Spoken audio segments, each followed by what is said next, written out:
लखनऊ के 1090 चौराहे पर आज कश्मीरी ताजिरों के साथ जो वाक़या पेश आया उसकी सभी लोग मजम्मत करते हैं। हमारे साथ वो ताजिर भी मौजूद हैं और कांग्रेस पार्टी अक़लियती सेल के रियासती सदर भी यहाँ इन लोगों से मुलाकात करने आए हैं। सुबह क्या मामला पेश आया था और किस तरीके से आप लोगों के साथ बदसलूकी हुई? यहाँ पे मैं वहाँ नीचे था, मैंने देखा यहाँ पे कुछ लोगों का भाई लोगों का माल जो है, किसी भाई गाड़ी से उतरा, बस माल उठाया ऐसे फेंक दिया नदी नाले में, जो घूमते रिवर फ्रंट है हुँ, उसमें फेंक दिया। हुँ, मैं वहाँ नीचे था, अब भाई बोलेगा मतलब ये जो फ्रंट पे था, इसको ज़्यादा पता है क्या हुआ यहाँ पे। हुँ। मैंने दूर से इतना ही देखा, अच्छा। बाकी जो क्या था क्या आपने देखा सुबह जो आप लोगों के साथ बदसलूकी हुई, बदतमीज़ी हुई, आपके माल को भी नदी में फेंक दिया गया? हाँ, सब माल फेंक दिया हर किसी के भाई के पास। सभी माल उठाकर वहाँ फेंका नदी में। हुँ। और वकील साहब भी मौजूद था यहाँ, उसने भी माल खरीदा है, उससे भी माल उसने छीना है। माल खरीदा सर हमारे वो पास। माल भी उसके फेंका हाथ में उन्होंने 3 नदी में। पैकेट थे, उनके साथ हमारी रेट की बात चल रही थी सर। हाँ। ये लोग आए, इनके वकील साहब के हाथ से भी पैकेट उखाड़ के इस नदी में फेंक दिए।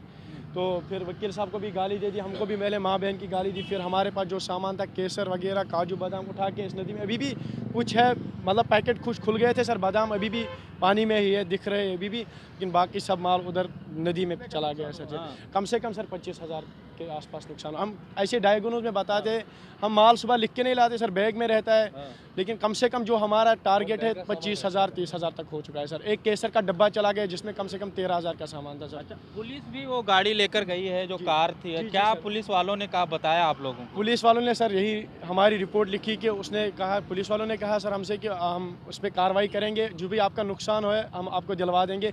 उस बंदे ने यहीं पे गाड़ी छोड़ के वो भाग गया। फिर सर उसके साथ एक लड़की भी थी, वो भी चले गई।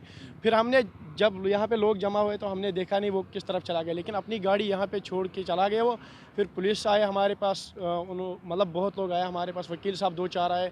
उन लोगों ने हमारे रिपोर्ट लिखा के यही कहा है कि हम आपको अपना नुकसान दिलवा देंगे, जो भी नुकसान गया है सर। शहनवाज साहब, ये पहला ऐसा वाकया नहीं है कि लखनऊ में कश्मीरियों के साथ ज़्यादती हुई है। इससे पहले भी हो चुका है। किस तरीके से देखते हैं आप लोग मुलाकात करने इन लोगों से आए? देखिए, मुसलमानों और ख़ास तौर से जो कश्मीरी मुसलमान हैं, उनको लेकर के भारतीय जनता पार्टी का नज़रिया बहुत ख़राब है। ये लोग नारा तो ज़रूर देते हैं कि कश्मीर जो है भारत का अभिन्न हिस्सा है, लेकिन कश्मीरियों को ये समाज का, हिंदुस्तान की आवाम का अभिन्न हिस्सा जो नहीं मानता है, वही इस तरह की चीज़ें ये लोग करते हैं। तो आज तो ज़रूरत ये है कि कश्मीरी आवाम के साथ खड़ा हुआ जाए। वो पहले से ही 70 साल से बहुत नफ़रत और दोनों तरफ का जो हिंसा है उसको झेलते रहे हैं। आज ज़रूरत है इनके साथ खड़ा होने की, इसलिए आज हम लोग यहाँ आए। और मैं तो सीधे कश्मीर से ही आ रहा हूँ, राहुल गांधी जी के साथ मैं कश्मीर में गया था। जो प्यार उनको मिला है आज तक किसी नेता को नहीं मिला था। तो मेरी जहाँ तक समझदारी है, हर भारतीय को कश्मीरियों के साथ खड़ा होना इस समय देश को मजबूत करने के लिए ज़रूरी है। तो उनके साथ जो भी अगर इस तरह की हिंसा हो रही है और अगर कार्रवाई नहीं होती है, जो इस तरह करते हैं उनको पुलिस नहीं पकड़ती है, तो ये माना जाएगा कि फिर सरकार की ही मंशा इसी तरह की है। ये भी कहा जा रहा है कि जो गाड़ी वो कार छोड़ के भाग गया, पुलिस कार तो लेकर गई है, लेकिन उसके बाद मामला ऐसा होगा कि वो कार छुड़ा लेकर चले जाएंगे और इनका जो नुकसान है उसकी भरपाई नहीं हो पाएगी। इसको क्या आप लोग फॉलो अप करेंगे? बिल्कुल हम लोग फॉलो अप करेंगे। हमारे स्थानीय नेता हैं, शहजाद भाई है, अपने यादव जी हैं, डीएम यादव जी, ये लोग स्थानीय लोग हैं, एकदम करेंगे। देखिए, मैं तो कश्मीरी जो लोग हैं उनके साथ बहुत हिंसा होती रही है और मैं उस तरह के बहुत सारे केसेस को खुद मैंने टैकल किया रिहाई मंच में।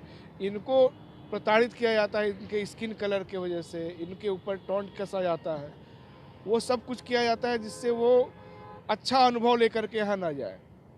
तो ये भारतीय जनता पार्टी की जहाँ जहाँ सरकार रहती है, कश्मीरी अवाम के खिलाफ इस तरह की हिंसा होती रहती है। तो हम लोग तो कांग्रेस पार्टी के नाते, अपने नेता के जो निर्देश है उनके नाते इनके साथ खड़े हैं। इसीलिए जैसे ही पता चला हम लोग आए और फॉलो अप भी करेंगे। प्रशासन अमूमन ऐसा करता है कि इशू ना बने, इसलिए आश्वासन दे देता है कि हम आपका पैसा वापस करवाएंगे। अगर कल तक पैसा वापस नहीं होता है तो हम लोग प्रशासन से ही बात करेंगे, दबाव डालेंगे। शहनवाज साहब, आखिरी सवाल ये भी है कि ये अभी तो मसला आया है सामने, लेकिन इन लोगों को और भी परेशानियां होती हैं। ये लोग सामान रखते हैं सड़कों पे, तो ट्रैफिक पुलिस या दीगर इंतज़ामिया के लोग भी उठवाने की बार बार कोशिश करते हैं। इस तरीके की इन लोगों को परेशानियां रहती हैं। क्या आप लोग भी इन मसाइल को देख रहे हैं? बिल्कुल, देखिए कश्मीरी होना एक तरह से हमेशा संदिग्ध नज़र से देखे जाने का सबब होता है वो। और भारतीय जनता पार्टी ने इतना नफरत समाज में भरा है, जैसे 2 लोग जो आए इनका सामान फेंके, ये भारतीय जनता पार्टी के दुष्प्रचार के शिकार लोग हैं। वो कोई आम लोग नहीं है, वो एक पॉलिटिकल लोग हैं जिनको ये समझाया गया है, मोदी सरकार जिस तरह का प्रोपेगेंडा करती है उसके तहत उनको लगता है कि इनसे नफरत करना चाहिए। तो ये इस तरह की कोई भी हिंसा अगर हो रही है तो पॉलिटिकल हिंसा है और हम लोग उसको इसी तरीके से देखते हैं। प्रशासन के साथ एक दिक्कत और है कि स्थानीय जो दुकानदार होते हैं जो ये प्रोडक्ट बेच रहे हो, ऐसा मेरे साथ मैंने खुद देखा है। इलाहाबाद विश्वविद्यालय में कुंभ मेला में इलाहाबाद में कैंप लगा था खादी भंडार का, पूरे देश भर से लोग आए थे, कश्मीर के हमारे भाई भी आए थे। और सबसे ज़्यादा भीड़, जाहिर सी बात है, अगर लोगों को पता चल जाए कि कश्मीरी शॉल भी बिक रहा है, फेरन भी बिक रहा है, तो सबसे ज़्यादा भीड़ वहीं आएगी।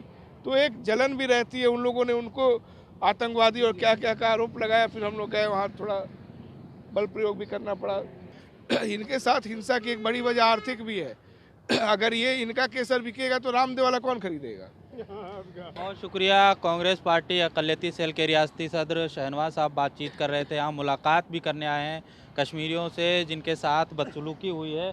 आप तस्वीरों में देख सकते हैं यहाँ पर लोग खड़े हुए हैं। ये लखनऊ का 1090 का चौराहा है और इससे गोमती पुल है। यहीं पर लोग, ये कश्मीरी ताजिर आते हैं और ड्राई फ्रूट्स लगाते हैं। लखनऊ में पहला ऐसा वाक़या नहीं हुआ जब कश्मीरियों के साथ बदसलूकी हुई है। इससे पहले भी बदसलूकी हुई है, जिसके बाद यहाँ की इंतज़ामिया ने कार्रवाई की, गिरफ़्तारी की और उसके बाद अब ये तवील अरसा गुज़र गया, लेकिन इस तरीके का अब आज हालात और वाक़या सामने आया, जिसके बाद न सिर्फ़ कश्मीरी ताजिरों में गम गुस्सा है बल्कि यहाँ के लोग भी इनकी हिमायत में आ रहे हैं। कांग्रेस पार्टी की अक़लियती सेल ने भी यहाँ का दौरा किया है और इनको उम्मीद दिलाई है कि कानूनी तरीक़े से इस पूरे मामले को फॉलो अप किया जाएगा और किसी भी किस्म के खौफ और डर की बात नहीं है। देखने वाली दिलचस्प बात ये होगी कि यहाँ की इंतज़ामिया उस शख्स को कब गिरफ़्तार करती है और इनके माल का जो नुकसान हुआ है उसकी भरपाई कैसे करवाती है। ईटीवी भारत के लिए लखनऊ से खुर्शीद अहमद।